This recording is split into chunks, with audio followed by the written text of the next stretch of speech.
Wait. రీసెంట్‌గా జిమ్‌లో join అయినావా? అయితే ఈ 5 మిస్టేక్స్‌లో ఏదో ఒకటి నువ్వు చేసే ఉంటావు. ఆ 5 మిస్టేక్స్ ఏంటో ఈ వీడియోలో చెప్తా. వీడియో ఎండ్ వరకు. దాంట్లో ఫస్ట్ మిస్టేక్ ఇదే. Skipping leg days. చాలా మంది ఏం చేస్తారంటే జిమ్‌లో జాయిన్ కాగానే లెగ్ డే అనేది స్కిప్ చేస్తారు.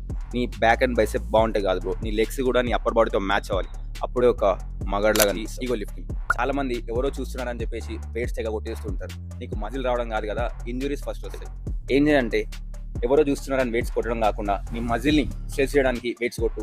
థర్డ్ థింగ్ వచ్చేసి నో వార్మప్. చాలా మంది హెవీ వెయిట్స్ కొట్టే ముందు వార్మప్ అస్సలు చేయరు. ఒక 3 to 5 minutes వార్మప్ చేయడం వల్ల ఇంజురీని తప్పించుకోవచ్చు. మీ వర్కౌట్ పర్ఫార్మెన్స్ కూడా చాలా బాగుంటుంది. ఫోర్త్ వన్ వచ్చేసి ర్యాండమ్ వర్కౌట్స్. చాలా మంది ఇన్స్టాగ్రామ్ లో చూసి ఆ వర్కౌట్ బాగుంది, ఈ వర్కౌట్ బాగుందని దాన్ని పర్ఫామ్ చేస్తుంటారు. అట్లా చేయడం వల్ల మన ప్రోగ్రెస్ ని ఎప్పటికీ ట్రాక్ చేయాలి. ఒక సింపుల్ వర్కౌట్ ప్లాన్ ని కన్సిస్టెన్సీగా ఫాలో అవ్వండి.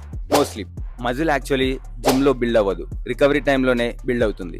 5 to 6 hours ఆఫ్ స్లీప్ తో బెస్ట్ రిజల్ట్ మాత్రం ఎక్స్పెక్ట్ చేయకు. ఈ 5 మిస్టేక్ లో ఏ మిస్టేక్ చేశారో కింద కమెంట్ చేయండి.